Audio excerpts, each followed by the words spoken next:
ये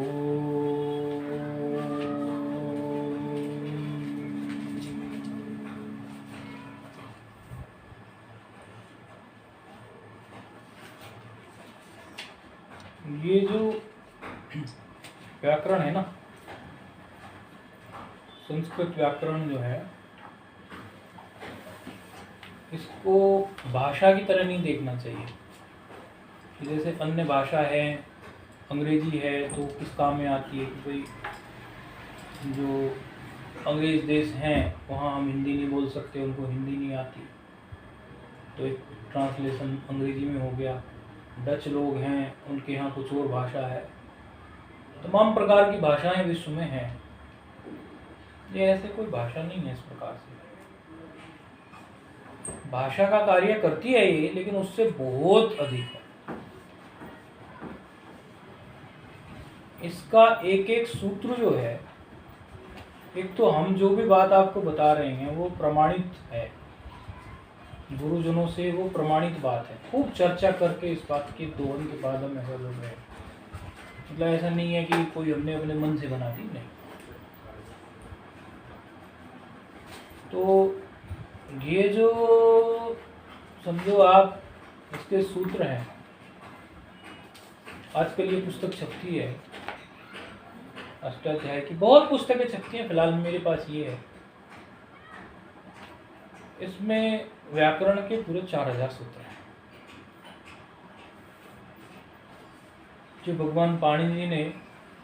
ये कई लोगों को ये कन्फ्यूज़न होता है कि भगवान भगवान क्यों बोलते हैं, तो महापुरुष जो होते हैं वो भगवान ही होते हैं, क्योंकि षडभग जिनके पास हो उनको भगवान कहते हैं। ऐश्वर्या आदि षडभग होती हैं, वो श्लोक है। तो ये खुद जो है भगवान शिव के डमरू से 14 सूत्र निकले हैं, नव पंचवारम। उसके बाद भगवान पाणिनि जी ने जो है उनको सूत्रों के रूप में सजा दिया है। 4000 सूत्र उन्होंने बना दिए हैं। तो ये वेद का अंग है, वेद की आंख कही जाता है व्याकरण, वेद का मुख, वेद की आंख ज्योतिष कहा जाता है, वेद का मुख व्याकरण कहा जाता है। तो इसके जितने भी ये सूत्र हैं, ये सभी सूत्र मंत्र के जैसे हैं। और जिन लोगों की व्याकरण में निष्ठा है, वो लोग जैसे संसार में कोई व्यक्ति की स्कंद पुराण में निष्ठा हो, किसी की कठोपनिषद में निष्ठा हो, किसी की शिव पुराण में निष्ठा हो, इस प्रकार सबकी अलग अलग शास्त्रों में निष्ठा होती है। तो जिनकी व्याकरण शास्त्र में निष्ठा है, वो इन्हीं व्याकरण शास्त्र के जो सूत्र हैं, यही सूत्र जो आप लोग पढ़ते हैं, इन्हीं से वो अपनी जो है बेटी का ब्याह नहीं हो रहा है तो उसके लिए अमुक सूत्र जी। सुन के बड़ा अटपटा लगेगा ना, लेकिन बिल्कुल हम प्रमाणित बोल रहे हैं, कपोल कल्पित नहीं बोल रहे, अपने पास से बनी बनाई बात नहीं बोल रहे, प्रमाणित बात है। बिच्छू का जहर चढ़ गया, उसको उतारने के लिए अमुक सूत्र। सांप का जहर चढ़ गया, उसके लिए अमुक सूत्र। धन माल पानी चाहिए, खूब जीवन में माल पानी इकट्ठा हो जाए, पैसे आ जाए, धन खूब आ जाए, उसके लिए अमुक सूत्र का पाठ करो, 40 दिन का अनुष्ठान। आपको अपने जीवन में वृद्धि समृद्धि चाहिए, तो जो वृद्धि विधायक सूत्र आप लोगों ने शुरू में पढ़े होंगे संधि में, उसका पाठ करो। आप लोगों को विद्या चाहिए, ये शास्त्रीय विद्या या स्वयं ये व्याकरण की, उसके लिए माहेश्वर सूत्र से बोलते हुए लोटे की धार बनाओ, जल की धार बनाओ, भगवान के शिवलिंग जो है स्वरूप, उस पर जल की धार। तो उतने तक व्यक्ति दिमाग नहीं लगाता, वो सोचता है कि अब वो जो समझो ब्राह्मण देवता है वो तो जानते हैं इस बात को, क्योंकि उनके वो पढ़ नहीं पाए, और उनके जो सहपाठी लोग हैं वो पढ़ के आगे निकले, तो उनके जीवन में सभी चीज़ें हैं, सांसारिक। केवल एक व्याकरण विषय पर काम करने से सभी चीजें हैं सांसारिक। ऐसे तो आप कहोगे कि कोई अंग्रेजी का एक्सपर्ट हो उसके पास भी सारी चीजें उपलब्ध हो जाएंगी, कोई गणित का एक्सपर्ट हो उसके पास भी उपलब्ध हो जाएगी, तर्क किया जा सकता है। लेकिन गणित और अंग्रेजी आपको संस्कारित नहीं करेगा। गणित और अंग्रेजी के विषय में पारंगत होने के बाद में भी आप खड़े खड़े पेशाब करोगे लेकिन संस्कृत पढ़ा हुआ व्यक्ति जो होगा वो संस्कारित होगा, क्योंकि संस्कृत का तो काम ही है, संस्कृत शब्द ही है ऐसा। समुपसर्ग है, डुक्रीकरण धातु का क्री है। संस्कारित करना, संस्कृत मतलब संस्कारित करना, साधु शब्द साधुत्व इसके अंदर है। और जब आप संस्कृत का अभ्यास करेंगे तो अभ्यास किस में करेंगे? शास्त्रों में करेंगे। कोई पूर्व के शास्त्र ही पढ़ेंगे क्योंकि अभ्यास करना है संस्कृत, और शास्त्रों में जो बातें आई होंगी वो आपके जीवन पे इफेक्ट डालेंगी। अब अंग्रेजी पढ़ने से कौन सा, अब मुझे एक महात्मा मिले, वो महात्मा बोले कि स्वामी जी हम चर्चा करते, कभी कभी महात्मा लोग अपने मूड में होते हैं, हम तो बीए ऑनर्स कर रहे थे अंग्रेजी से, तो हम तो बीए ऑनर्स करते करते हमारा मन ही खराब हो गया। अब ये देखिए आप पढ़ क्या रहे हैं, उसका प्रभाव क्या पड़ रहा है, डिग्री आप किस चीज की ले रहे हैं उसका प्रभाव जीवन पे क्या पड़ रहा है। बोले सारी कहानियां, अब बीए ऑनर्स में जो उन्होंने पैटर्न की बुक्स लगाई हुई हैं, बोले सारी कहानियां जो है वो इस तरह की है, प्रेमी प्रेमिका के गलत संबंधों की, वो सब कहानियां हैं। किसी ने मुझे बताया कि फलाना साहित्य पढ़ते हैं तो उसमें तो और भी गलत। अब वो कोर्स पैटर्न में उनके सिलेबस में वो पढ़नी पड़ेगी। अब बताइए आप, इस प्रकार के अभ्यास को करने से आपका चरित्र का हनन होगा कि नहीं होगा? आपके जीवन की दिशा बिगड़ेगी कि नहीं बिगड़ेगी? कल हमने उनको मनुस्मृति का 188 श्लोक सुनाया। अध्यापनम अध्ययनम अध्यापनम यजनम याजनम तथा दानम प्रतिग्रहम ब्राह्मणानाम कल्पित, ऐसा कुछ है। आपका जो कार्य है ब्राह्मण का, वो अध्ययन करना, अध्ययन करवाना, यजन करना, यजन करवाना। जैसे हम यजन नहीं करवाते तो हमारा पढ़ना पढ़ाना हो गया। ब्राह्मण शरीर के महात्मा हो या ब्राह्मण शरीर में आप जीवन यापन एक गृहस्थ की तरह कर रहे हो, कुछ भी कर रहे हो, ये सामान्य ब्राह्मण पर ही नियम लागू हो जाता है। और दान लेना और दान देना, सिर्फ लेना नहीं देना भी। तो फिर कोई बात ऐसी उठा लेते हैं कि अध्ययन अध्यापन है, तो अध्ययन अध्यापन में है तो हम तो अंग्रेजी पढ़ा लेंगे, गणित पढ़ा लेंगे। इसके लिए तो नहीं कहा है। यानी वो अध्ययन अध्यापन की बात है, वैदिक विद्या का कुछ आप पढ़ा रहे हो, कोई व्याकरण आप पढ़ा रहे हो, कोई वेदांत पढ़ा रहे हो, कोई वेद आप पढ़ा रहे हो, कोई षड दर्शन जो अपने आस्तिक षड दर्शन है, योग सांख्य इत्यादि, न्याय मीमांसा इत्यादि जो आप पढ़ा रहे हो, वो तो है।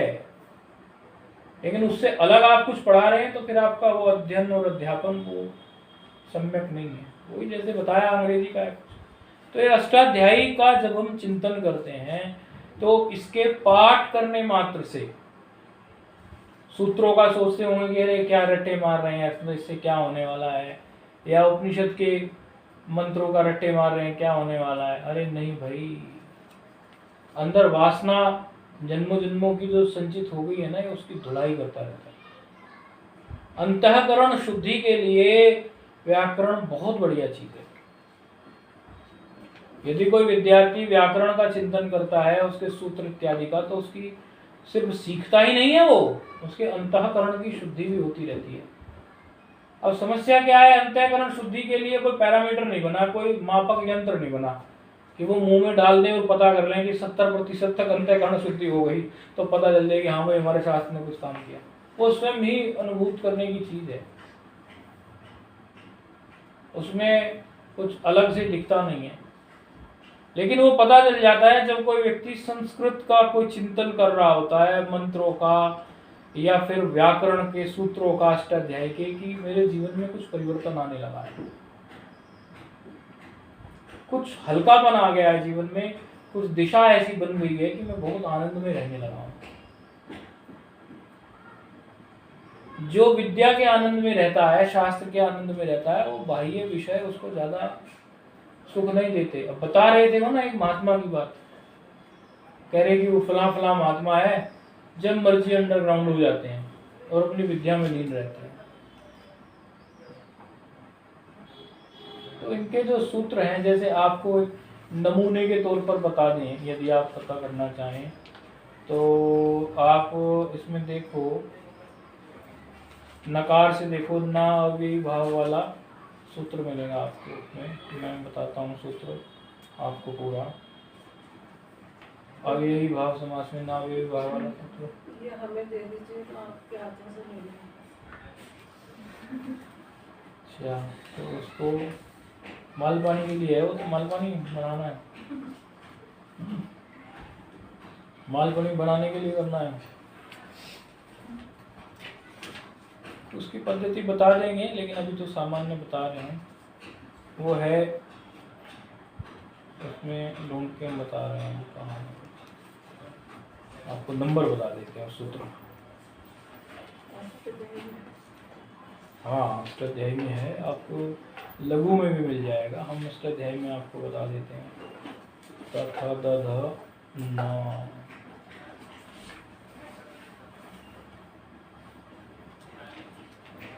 आप निकालिए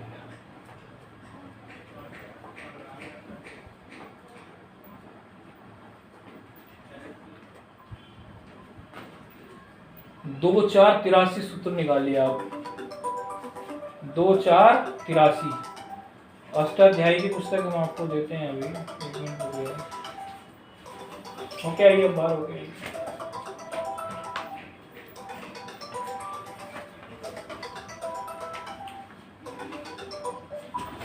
लो, इसमें निकालो, एक आप ले लो, वो 2 4 83 ऊपर लिखा रहता है ना, दो दूसरा अध्याय चौथा पाठ, तो 2 4 83 निकालिए इसमें, निकालिए इसमें 2 4 83,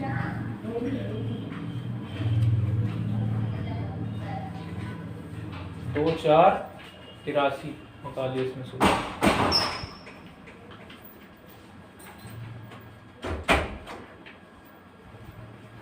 पेज है ये 2 4 83 का, पेज नंबर है 19, पेज नंबर 19 पर 2 4 83 सूत्र निकाल लीजिए।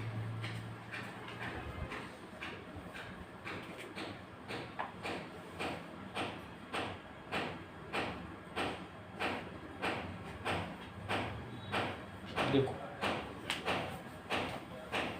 ये है सूत्र,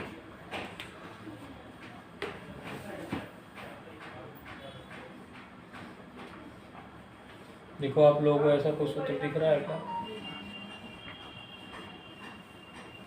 न अव्ययी भावाद न अव्ययी भावाद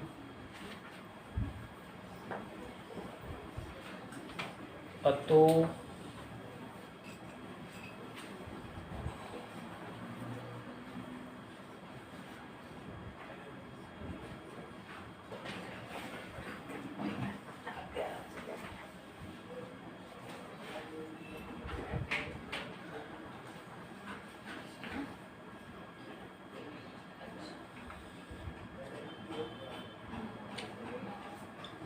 दो चार 83। देखो इस सूत्र में कितने पद हैं, मैं इसके पद तोड़ देता हूँ। एक पद है इसमें अगला पद है इसमें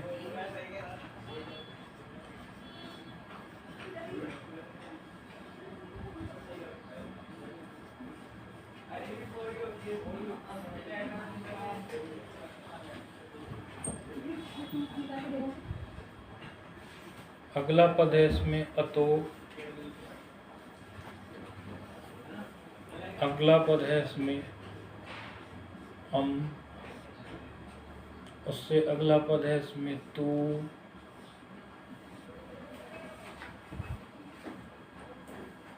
अगला पद है इसमें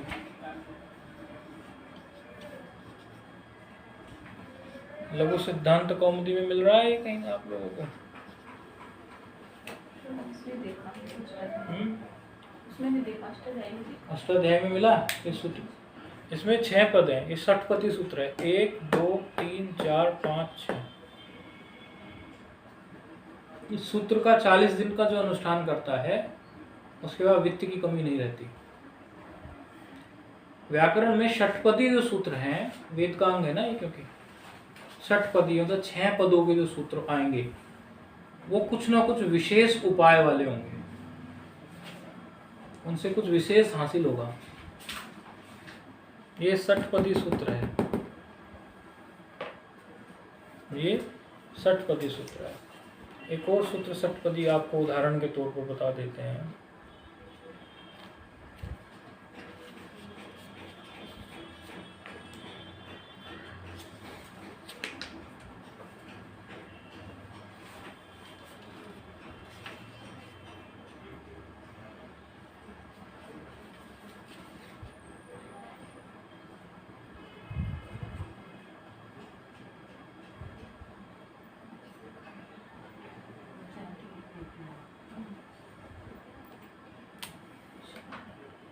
एक और सूत्र है षटपदी ही, ये षटपदी सूत्र है।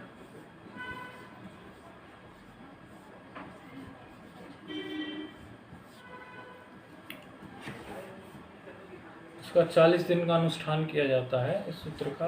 ये 6 पद है ना इसमें, 1 2 3 4 5 6 पद हैं इसमें। एक और षटपदी सूत्र बताने जा रहे हैं। ये व्याकरण के उस पक्ष पर दृष्टि डलवा रहे हैं जो असाधारण पक्ष है, जिसको जो व्यक्ति उस विषय पर शोध करते हैं, गंभीरता से चलते हैं, उस पक्ष में पहुंचते हैं। जो केवल भाषा के हिसाब से ही व्याकरण को देखते हैं, वो लोग फिर इधर की बात तक नहीं पहुंचते। ये वो पक्ष है जो पक्ष व्याकरण एक साधना है, एक जीवन है। ये जिस प्रकार अब आप ही समझिए ना, सनकादि ऋषियों को उन्हीं 14 माहेश्वर सूत्रों से मोक्ष प्राप्त हुआ, और पाणिनि जी को समझो ये करना था संसार की कुछ ऐसी व्यवस्था के लिए कि उन्होंने उससे व्याकरण खड़ा कर दिया। सूत्र तो ये वही हैं, आ ई ओम रील रिक ए ओम ऐ ओ छाया वरट लाण मकान जबाया गड़ा जाबा गड़ा दश खापा जटा जटा तो खापा शस्त्र कालिति माहेश्वर सूत्राणि। 14 ही सूत्र हैं।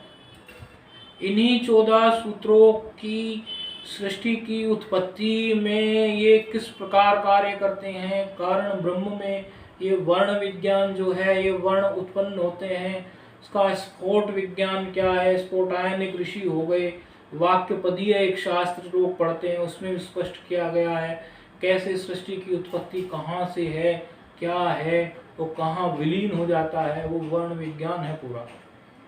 शब्द किस प्रकार कैसे क्या है, सिर्फ ये भाषा के स्तर पे नहीं है, वो उसका एक सूक्ष्म चिंतन है। तो ये शिव है, जैसे ये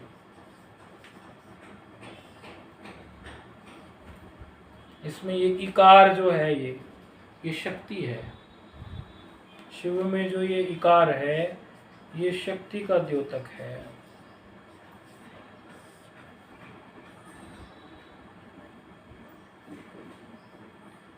आप इस शक्ति को हटा दे तो ये शव मात्र ही तो रह जाता है। फिर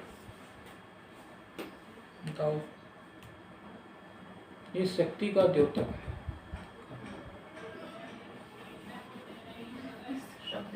उत्पत्ति प्रभु जी जैसे राम की रमी गया मातु से, तो इसकी कैसे हुई?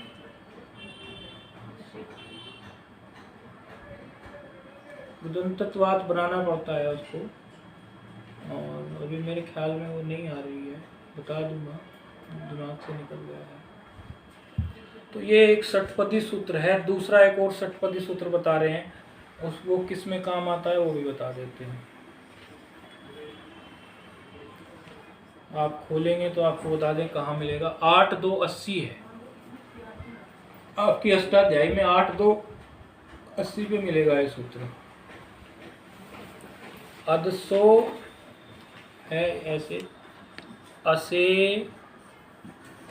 अदसो, असे, दादू, दो मह, ये सूत्र है। अदसो, असे, दार्दो, दो महा, इसमें भी 6 पद हैं, षटपदी है। कैसे निकलेंगे इसमें 6 पद? देखिए मैं निकाल के रख देता हूँ इसमें से। ये जो सूत्र है, इस सूत्र का विष झाड़ने में, बिच्छू इत्यादि का, सांप का विष हो, तो उसका जिसने सूत्र को सिद्ध किया हुआ है 40 दिन का अनुष्ठान करके, वो खुद के तो शरीर में कभी विष उसको परेशान नहीं कर सकता, अन्य का भी वो विष झाड़ देता है। शास्त्र में वर्णित बात है, इसमें हमको अपने पास से कबूल कर लो। तो हमने गुरु परंपरा में बैठ के ही सुना है। ये अलग अलग इसमें पद क्या हैं? अदसह एक पद है, असेह एक पद है। अभी इसमें हम आपसे कुछ पूछने वाले भी हैं। दात एक पद है। पूछने के नाम पे तो डर जाते हैं, हमें बोले अब पूछने की बात चल पड़ी, पूछते रहते हैं हमेशा कुछ ना कुछ। आप लोगों का पक्का करवाना है ना। वो एक है पद, दहा एक पद है, महा एक पद है। अब देखिए आप 1 2 3 4 5 6, हाँ हो गए 6। 1 2 3 4 5 6।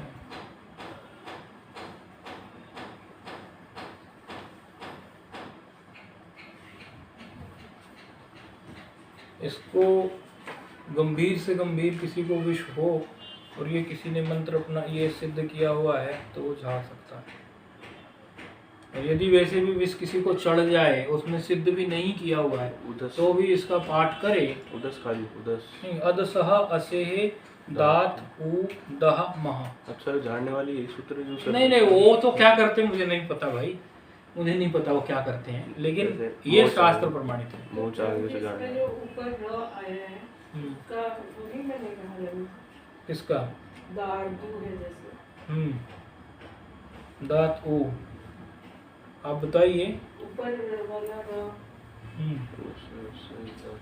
अभी आपको ये सूत्र के माध्यम से बता देंगे। ये आपका पढ़ा पढ़ाया सूत्र है, इसकी चर्चा चल रही थी रात। एक और चीज है, ये कुछ वो सूत्र बता रहा हूँ जो बहुत प्रसिद्ध हैं। ऐसे ऐसे तो बहुत सूत्र हैं। प्राप्ति का है, ये धन प्राप्ति के लिए है। धन प्राप्त तो हो लेकिन खर्च हो जाता हो तो नुकसान है ना। धन प्राप्ति के बाद उसकी स्थिरता के लिए भी है। और ये जो नीचे वाला सूत्र है व्याकरण का, ये धन प्राप्ति से भिन्न की बात, यानी किसी को विष इत्यादि कोई चढ़ गया, ये उसके लिए है। इसी तरह वृद्धिरादेश है। वृद्धिरादेश वो तो बिल्कुल पहले नंबर पर बैठा है। एक जिसको अपने जीवन में वृद्धि चाहिए, समृद्धि चाहिए, बढ़ता जाए और बढ़ता जाऊं, उसके लिए वृद्धिरादेश का अनुष्ठान है। नहीं यूं नहीं कि कहीं भी अशुद्धि इधर उधर खाने पीने, थोड़ा नियम से जपे, ठीक से शुद्ध भाव से बैठ के जपे। गुरु जी की का एक गुरु मुख से सुना हुआ हो, आचार्य मुख से हो, फिर पाठ करे, क्योंकि परंपरा का पालन करना चाहिए ना। आज क्या है, आज का जिज्ञासु कैसा है कि किताब पढ़ के विद्वान बन जाना चाहता है मतलब गुरु को बीच में से हटा देता है। ठीक है, अच्छी बात है, फल मिल जाए इससे अच्छी और क्या बात है, लेकिन जो परंपरा है वो परंपरा है, उसका कभी लोप नहीं करना चाहिए। कोई भी मंत्र, सारे मंत्र पुस्तकों में लिखे हैं, सारे सूत्र सब कुछ तो लिखा है, आजकल तो सब छप गई हैं, लेकिन जो पद्धति हमारे शास्त्रों ने दी है कि गुरु के श्रीमुख से सुनकर उनकी बताई गई विधि के अनुसार ही भले उस मंत्र को आप जानते हैं, उससे कोई फर्क नहीं पड़ता। मुझे पुस्तक पढ़ लिया आपने, पुस्तकों की कोई कमी नहीं है, आप जानते हैं उस मंत्र को, कोई बात नहीं है। लेकिन यदि आपने वो गुरु से प्राप्त नहीं किया तो फिर कहीं ना कहीं आप उलझ जाओगे उसमें। ये पद्धति, हम तो इसी पद्धति से चले हैं और आगे भी हमारी इसी पद्धति में निष्ठा है। भाई जो मंत्र हैं कुछ हैं आगे के, अगर हमें आगे के उसमें जाना है वो सब तो हम जानते हैं, स्वयं पढ़ते रहते हैं, इसका कोई महत्व नहीं है ना। हम तो गुरु के पास जाके बैठे उनके चरणों में कि आप हमें इसकी दीक्षा दे दीजिए, और वो प्रसन्न हो जाए, मान जाए। जरूरी नहीं है, गुरु मानते भी नहीं है, कई बार देते भी नहीं है, यानी योग ही नहीं बनता हो, तब फिर वो कार्य करता है। मुझसे पूछा था ना ये प्रश्न किसी ने, बोले ये मंत्र तो हमें पता है, हम जप लें क्या? मैं तो मना नहीं, भगवान का नाम जपने में कोई बुराई नहीं, लेकिन यदि आप ये कहोगे कि शास्त्रीय पद्धति है क्या ये, वो मैं मना कर दूंगा। जपना ना जपना आपका निर्णय है, जपना ना जपना आपका निर्णय है, लेकिन शास्त्र एक प्रतिज्ञा करके चलता है। आपके पास कम से कम कुछ है तो, गारंटी कार्ड आपके पास कोई है तो आप दुकान के माथे पे कुछ एक तो दोगे पंखा, गारंटी कार्ड था। आप ईश्वर को कह तो सकते हो कि आपने के बनाए हुए ये शास्त्र, आपका वेद, ये सब कोई मैंने तो नहीं खड़ा किया और मेरा कार्य सिद्ध नहीं हो रहा, तो आप बताइए मुझे। आप कम से कम अंदर से आवाज तो दे सकते हैं, आपके अंदर वो विश्वास तो जगेगा। लेकिन जब हम उसको पद्धति पूर्वक उस ढंग से कर ही नहीं रहे तो बस ऐसे ही है, किधर जा रहे हैं इधर जा रहे हैं, बोले बहुत तेजी से जा रहे हैं। जैसे कोई जहाज में कोई व्यक्ति बैठा हुआ था, तो जहाज का कंट्रोल जो था वो बिगड़ गया। तो एक यात्री ने पूछा कंट्रोल बिगड़ने का, अनाउंसमेंट जहाज में हो गया। तो एयर होस्टेस तो थी, वो उसने अनाउंसमेंट जो था वो पीछे से को पायलट वगैरह ने कर दिया, एयर होस्टेस ने भी इन्फॉर्म कर दिया कि हमें नहीं पता क्या होना है, अब जो है कंट्रोल हम खो चुके हैं इसका, जहाज का। एरोप्लेन ये उड़ तो रहा है लेकिन कैसे उड़ रहा है हमारे हाथ से बाहर है। रेडार से कनेक्शन टूट गया, इसका कनेक्शन चलता है ना इसका। जहाज होते हैं तो ये पूरा का पूरा इनका डेटा होता है, कहाँ उड़ रहा है, किस रेंज में है, पूरा होता है। ऐसा इनका, उनके कंट्रोल रूम में सारा डेटा होता है। बोले कंट्रोल टूट गया है। तो किसी ने पूछा, विद्वान आदमी ने बैठा हुआ था, कि अच्छा ये तो बता दो कि अब हम कहाँ जा रहे हैं, किस तरफ जा रहे हैं, दाएं जा रहे हैं, बाएं जा रहे हैं, ऊपर जा रहे हैं, नीचे जा रहे हैं, समुद्र में जा रहे हैं, खाड़ी में जा रहे हैं, कहाँ जा रहे हैं, कम से कम इतना तो बता दो। और एयर होस्टेस क्या कहती थी कि ये तो मुझे नहीं पता कहाँ जा रहे हैं, लेकिन जहां भी जा रहे हैं बहुत तेजी से जा रहे हैं। अब बताओ, ऐसे में वो आदमी अपने को सुरक्षित महसूस करेगा? मतलब यदि हम खाड़ी में भी जा रहे हैं तो बहुत तेजी से जा रहे हैं, जहाज हमारा कंट्रोल खो चुका है। यदि ये समुद्र में गिरने वाला है तो बहुत तेजी से गिरने वाला है। तो आज के मानव की यही गति है कि शास्त्र इत्यादि, अभी क्या है, हमें ऐसा लगता है कि हर घर में कोई ना कोई एक ना एक पुस्तक पढ़ने वाला व्यक्ति होता है। हर घर में फ्लिपकार्ट बैठी है, Amazon.com बैठी है, सब बैठी हुई है, सब पुस्तकें खरीद रहे हैं, पढ़ रहे हैं, खरीद रहे हैं, पढ़ रहे हैं। अच्छी बात है, कोई बुरी बात नहीं, जानकारी जुटानी चाहिए। लेकिन क्या जो जानकारी उन्होंने लिखी है, दी है, क्या वो जानकारी आप पूरी समझ पा रहे हो, और क्या उसके दृष्टिकोण को पूरा समझ पा रहे हो? तो लगेगा तो आपको बहुत हम जा रहे हैं स्पीड से। अभी कुकुरमुत्ते की तरह आचार्य पैदा हो गए हैं। यूट्यूब पर देखिए आप, एक को सर्च कीजिए 10 निकलते हैं। और गजब की बात है, अच्छे अच्छे पढ़े लिखे हैं वो आचार्य, अच्छे अच्छे पढ़े लिखे आचार्य हैं। मतलब कोई IIT का है, कोई कुछ नौकरी छोड़ के इसी काम में लग गया। लेकिन उनकी गुरु परंपरा पूछिए, आपने क्या गुरु परंपरा में से बैठकर किन्हीं गुरु के चरणों में जो आप बोल रहे हो ये वहां से सुना है या आपका पुस्तक से सुना है? वहां हिल जाएगा। पूछो गुरु परंपरा। भाई कोई तो संप्रदाय होना चाहिए। भगवत गीता में भगवान कृष्ण ने कह दिया कि असंप्रदायवित जो हो, यानी जिसका कोई संप्रदाय नहीं है, अर्थात जिसकी कोई गुरु परंपरा नहीं है, उसके द्वारा महाविद्वान के ज्ञान को भी आप छोड़ दो। हमारे तो एक स्वामी जी हैं, वो तो ये कहते हैं गधेवत त्याग कर दो। बिल्कुल यही सेंटेंस बोलते हैं उस व्यक्ति को गधावत समझ के त्याग कर दो। उस व्यक्ति का जिसका कोई गुरु नहीं है, उसके गुरु परंपरा से जिसने कुछ सीखा नहीं, पुस्तक पढ़ लिया, न्याय पढ़ लिया, योग पढ़ लिया, सांख्य पढ़ लिया, ये पढ़ लिया, वो पढ़ लिया, बोले वो किसी काम करेंगे। हम आपको लघु सिद्धांत कौमुदी में ही ये बात बता सकते हैं कि जो विद्वानों ने शास्त्र रचे, वो शास्त्र उन्होंने इस दृष्टि से रचे कि ये शास्त्र ये स्वयं न पढ़ सके, गुरु से ही पढ़े। सूत्रों को ऐसे हेर फेर करके आगे पीछे कर दिया। यदि गुरु परंपरा से उसको ना समझे तो वो सूत्र पहले पढ़ लेंगे, वो बाद में खोपड़ी में हो गया झन। शुरू में जब हम नए नए थे तो हम हमेशा यही प्रश्न खड़ा करते थे, हमेशा।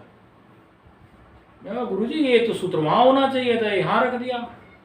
बोले हाँ बिल्कुल होना चाहिए था, हमने कब मना किया, लेकिन इसको यहाँ पढ़ना चाहिए, ये हम बता रहे हैं। क्योंकि फिर शास्त्रकार ने रचा ही क्यों? बोले अगर वो नहीं रचते तो तुम गुरु के पास आते ही क्यों? अगर वो नहीं रचते तो तुम गुरु के पास आते ही नहीं। कितने सूत्र अभी अभी मैं बता दूं, आप लोग पीछे पढ़ के आए होंगे कहीं कहीं, तो उसमें पीछे कितने सूत्र आए हैं कि अभी इस सूत्र को नहीं पढ़ो, इसको पढ़ो पहले। वो 3 सूत्र छोड़ के है। बहुत सारे विसर्जनीय साहब क्या है कि ऐसे कितने सूत्र हैं।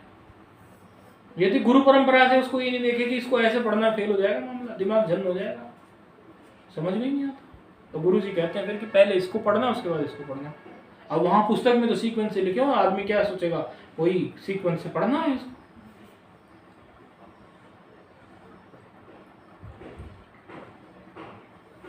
तो बिना गुरु परंपरा के प्राप्त विद्या फल नहीं देती, या ऐसा कहो पूर्ण फल नहीं देती, वो कुछ ना कुछ अंशों में तो देगी। तो ये सब चीजें हमें गुरु परंपरा से प्राप्त हैं। ये गुरुजनों ने हमें बताया ये ऐसा करेगा, ये ऐसा करेगा, ये ऐसा करेगा। तो एक व्याकरण के अलग दृष्टिकोण पे हमने थोड़ी दृष्टि डलवाई आप लोगों की।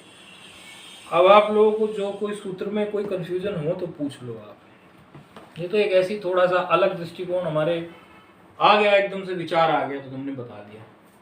जब हम बैठे थे यहाँ, जब ये सब शुरू किया, तब तो हमारे मन में था ही नहीं कि हम ये कुछ भी आपको ये सूत्र बताने वाले हैं।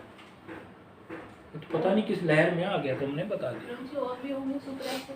हाँ बहुत है, लेकिन वो फिर व्याकरण के जो गंभीर चिंतक हैं, जो गंभीर जानकार हैं, फिर उस दिशा में काम करना है तो उनके पास बैठ बैठ के पूछते रहो। हैं हमारे गुरुजी एक वो हैं, गंभीर चिंतक हैं। आप कोई भी व्यक्ति यदि बहुत गंभीर व्याकरण में उतर जाए, ऐसे नहीं कह देते नहीं किसी को उत्तर। बहुत लोग आते हैं कहते रहते हैं कि हमें बताइए, वो कहते हैं हाँ आते जाते रहो, ऐसा कह देते हैं।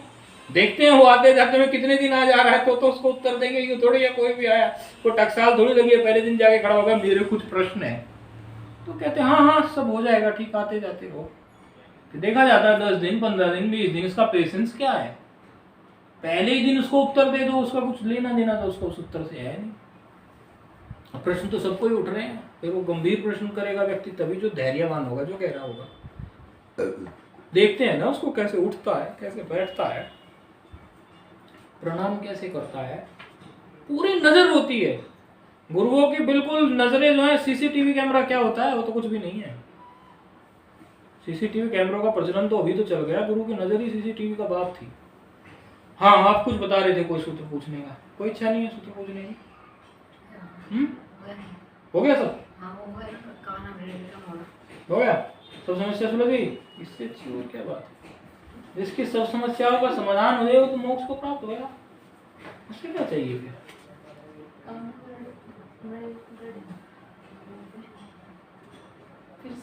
नहीं ऐसे नहीं, जबरदस्ती नहीं, फिर से पूछ लो, ऐसा कोई सिस्टम नहीं।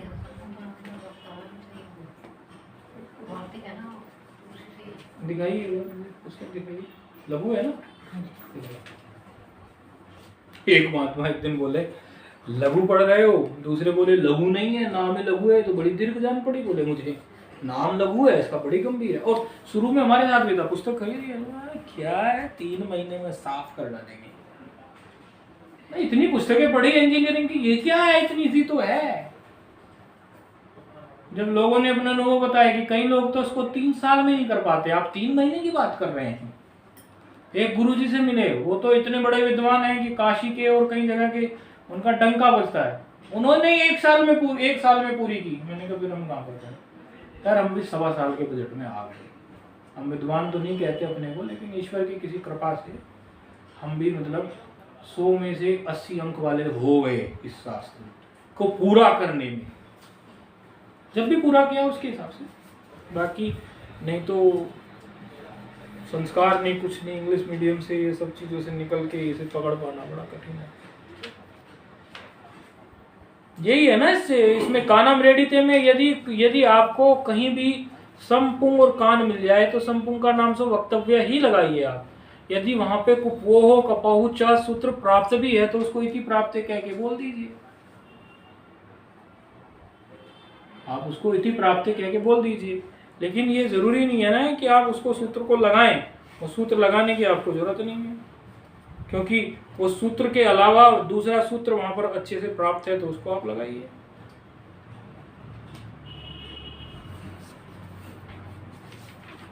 तो अचसंधि के सभी सूत्र क्लियर हैं आपको? नहीं,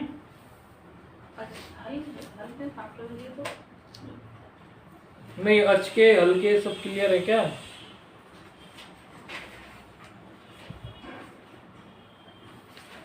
बोले ऐसी बात हम नहीं कह सकते, ये कह दिया क्लियर है तो बाण फिर तुरंत प्रस्तुत।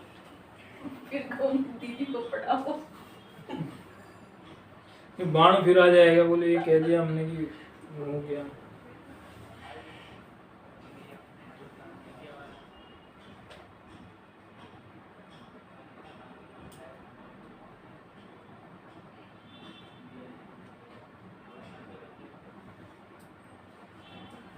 ये था ना इसमें हली सर्वेशम, ये जो भो भगो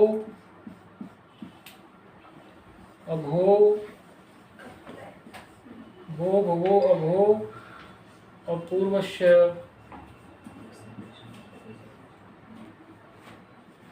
यो शी।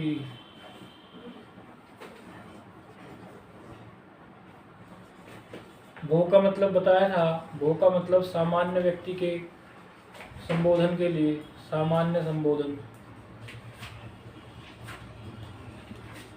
भगो का मतलब बताया था भगवान के संबोधन के लिए।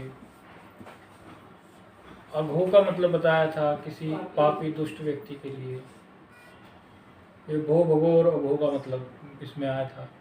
और अवर्ण पूर्व में हो और पर में हो अश प्रत्याहार। अश प्रत्याहार के वर्ण आपको बताए थे, आप लोग प्रत्याहार बनाना जान ही गए थे। ऐसी सिचुएशन में भो भगो अघो पूर्व से यो ऐसी सूत्र लगता है, उसके लिए एक उदाहरण भी समझाया था। दे वास धन इहो, ऐसे कुछ था, ऐसे कुछ है। भो भगो अघो पूर्वस्य का जो उदाहरण था वो समझाया था। दे वास धन इहो। सकार को स सदुसो रूहु सूत्र है, उससे वो क्या कहता है, सा सदुसो रूह। पदांतस्य सस्य शसुज रूहु सात। पद के अंत में यदि सकार हो या फिर ये सजुष शब्द हो, या तो सकार हो खाली ये, या आगे वाला ये सजुष शब्द हो, ऐसी सिचुएशन में उसके स्थान पर, सकार के स्थान पर रेफ कर दीजिए।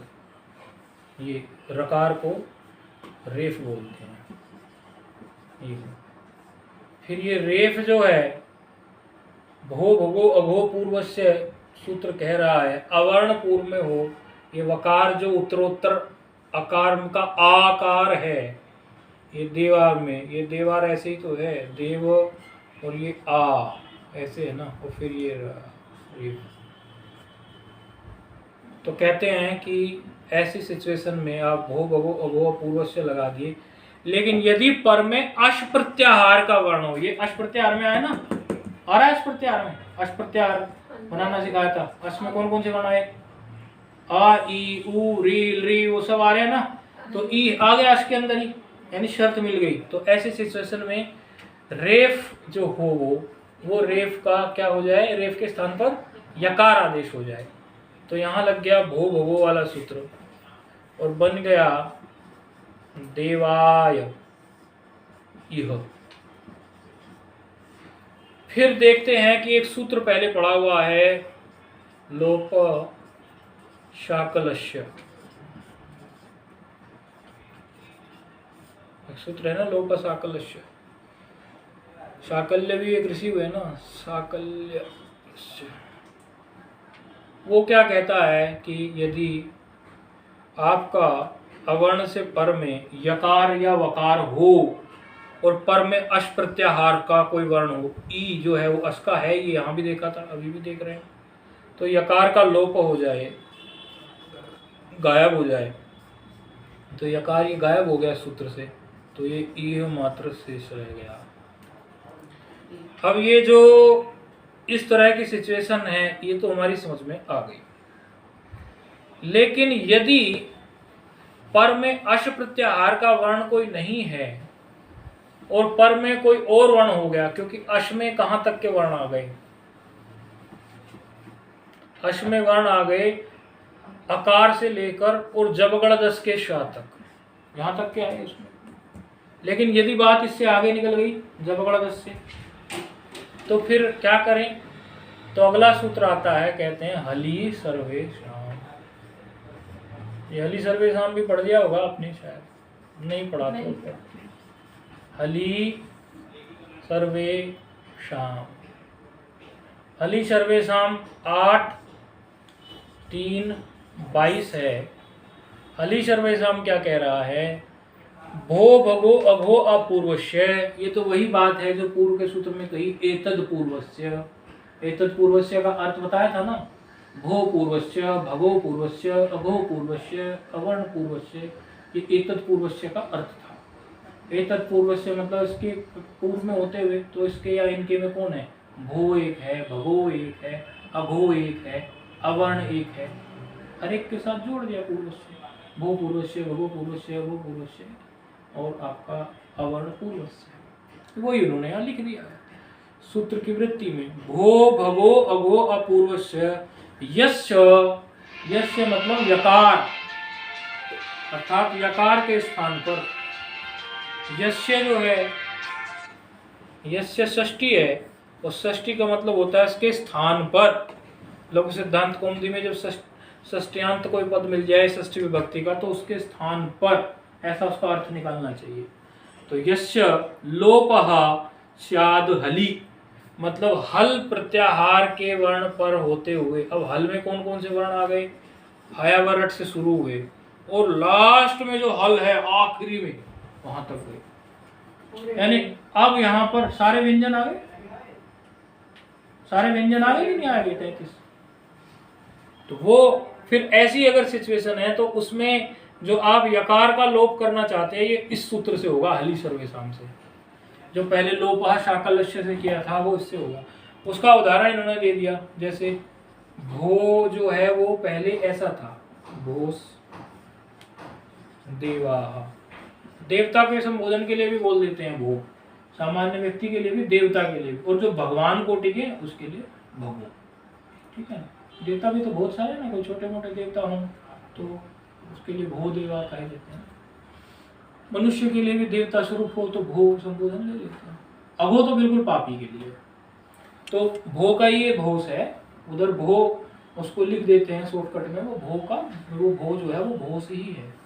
तो ये भोस देवाहा। अब भोस देवाहा में आप देखिए सूत्र ने क्या कहा था कि भो के बाद में, भगो के बाद में, अघो के बाद में या अवर्ण के बाद में नहीं, उत्तर में, उनके पर में यदि कोई आपका अश प्रत्याहार का वर्ण हो, तो ये तो अश का नहीं है, दकार। दकार अश में आता है क्या? दकार थोड़ा सोचो, नहीं उसमें नहीं, उससे देखो आप माहेश्वर सूत्र खोलो शुरू में बिल्कुल 14, उसमें अश प्रत्याहार बनाओ, आ से शा तक, आ से शा तक। हाँ, दा नहीं आएगा क्योंकि दा शा से आगे है, दा जबगढ़ दस नहीं आया, अश्मी क्या आ गया? आ गया, आ गया।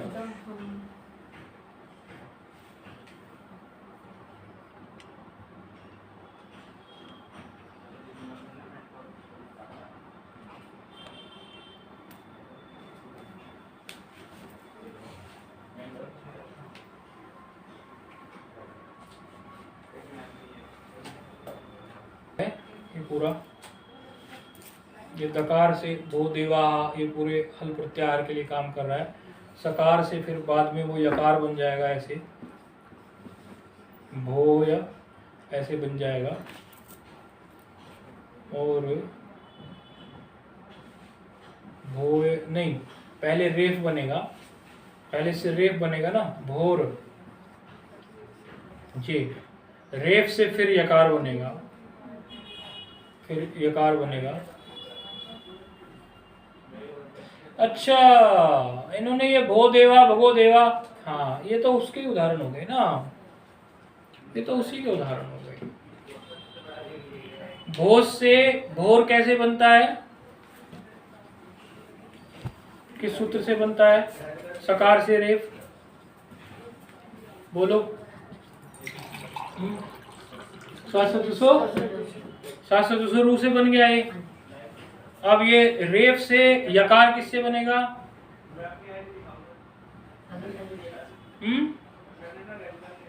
रेफ से यकार किससे बनेगा? बोलो बोलो।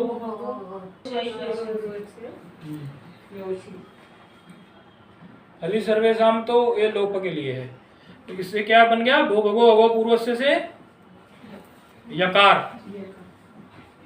ऐसा बन गया।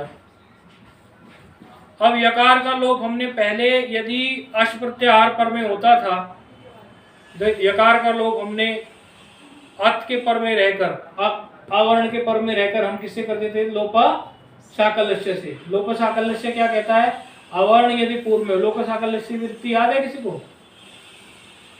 लोपा साकलस्य क्या कहता था? लोपा साकलस्य, हाँ, तो यकार से पहले यदि अवर्ण पूर्व में हो, अश प्रत्याहार तो मिल रहा है इसको पर में, लेकिन यकार के पहले अवर्ण नहीं है, ये तो भो शब्द है, अवर्ण थोड़ा ही है ये।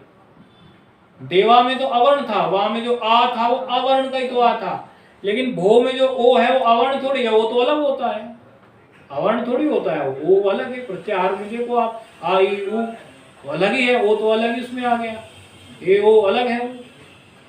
इसलिए यहाँ पर जो है आपको जो लोप साकलस्य सूत्र है वो नहीं लग रहा था, और पाणिनि जी को यकार का लोप कराना था तो कोई और सूत्र बनाना पड़ा। उसी के लिए हलि सर्वेशाम सूत्र बनाया कि यदि हल पर में है, ऐसे भो भगो अगो अपूर्वस्य से हल पर में है इस प्रकार से, तो आप यकार का लोप कर दीजिए, यानी ये जो रह जाएगा भो देवाहा, 21 सूत्र के कारण यकार का लोप हुआ हलि सर्वेशाम, ठीक है, हलि सर्वेशाम के कारण इसका लोप सिद्ध हो गया। इसी तरह भगो शब्द में भी जैसे कहने लगे भगवान को, हम कुछ कहने लगे, बात समझ में आ गई ना? जैसे हम कहने लगे भगवान को भगो नमस्ते,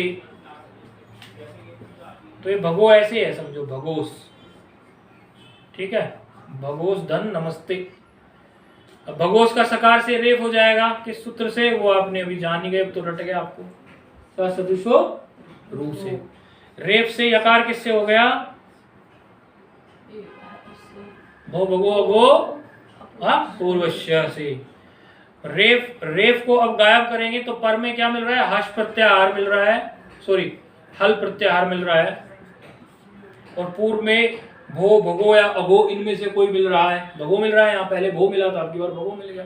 तो ये यकार का यहाँ पर लोप कर देंगे, तो ये क्या रह गया? भगो नमस्ते, ऐसे रह गया। आया हली सर्वेशाम समझ में? हली सर्वेशाम समझ में आया? नहीं आ रहा है उनको, थोड़ा गर्दन से हिल नहीं रही है, तो समझ में नहीं आ रहा है। है कोई विद्यार्थी जो इनको हली सर्वेशाम सूत्र समझाने की क्षमता पैदा कर पाया हो इतनी देर में सुनने के बाद? आई कुछ समझ में? हली सर्वेशाम की, हली सर्वेशाम क्या कर रहा है? या किस शर्त में, क्या कंडीशन है? ऐसे तो किसी के नाम का भी आप उड़ा देगा, और जहाँ भी याद दिखा हली सर बोले, हमने हली सर्वेशाम लगा दिया। नाम था किसी आदमी का, बोले कौन? बोले रामेश्वर का यशपाल, रामेश्वर के बेटे का नाम यशपाल। बोले उसका तो हमने शकार यकार उड़ा दिया, वो तो शपाल हो गया। बोले यतीन, वो तो तीन रह गया। तो किस केस में वो यकार उड़ा, वो बताओ।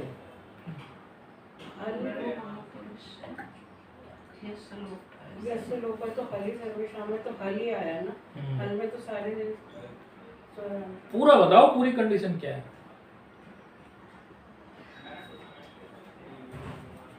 बताओ बताओ बताओ बताओ। आज तो खाना बहुत मिला है खाने को।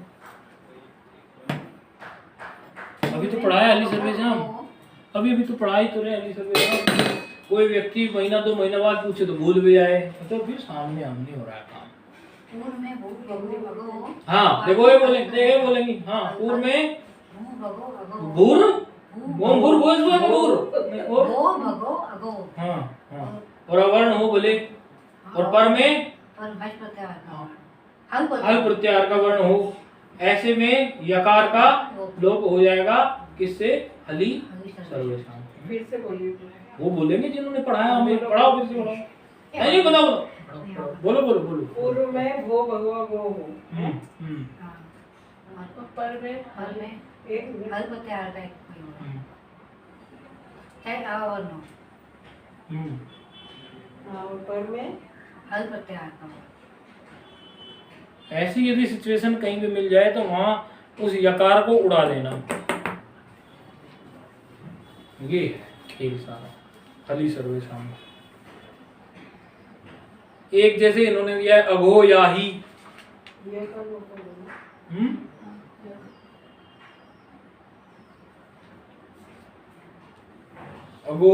अघो याही जैसे है, इसमें अघोष हो, फिर सकार से रेफ बनाए सशब्द स्वरूप से, अघोष से अघोर हो जाए, अघोर से फिर वो अघोय हो जाए। ये हमें बनाने दीजिए। बनाने दीजिए, बना के दिखाइए फिर। अघोयाही को बना के दिखाइए फिर, ये हमें बनाने दीजिए, तो अच्छी बात है। आप लोगों को भी दे रहा हूँ ना और भी बनाने के, मेरे पास बहुत मसाला है। भो भगो अघो पूर्वस्य के उदाहरण दे रहा हूँ।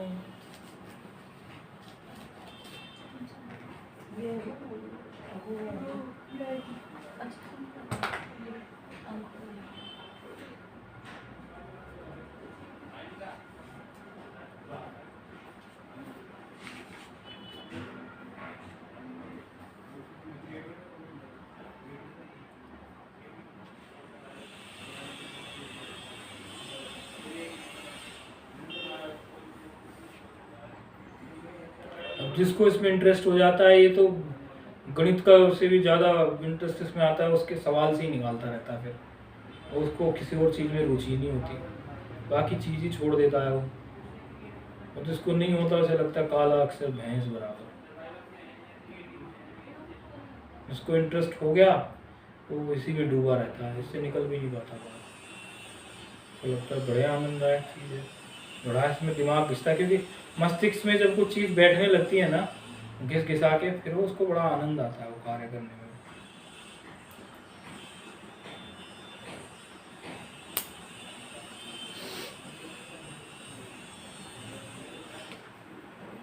क्रम से 3 सूत्र लगेंगे ना, ससजुषो, भो भगो अघो और ये हली सर्वेशाम। तो ये स का लोप होगा पहले, स से र बनेगा ससजुषो से, फिर र से य बनेगा भूभगो से। अच्छा, एक इतना बढ़िया उदाहरण देता हूँ आपको भगवत गीता से। इसको आप ये शुरुआत, ये पद उठ के कहाँ से आया और यहाँ तक कैसे पूछा। धीरो न शोचती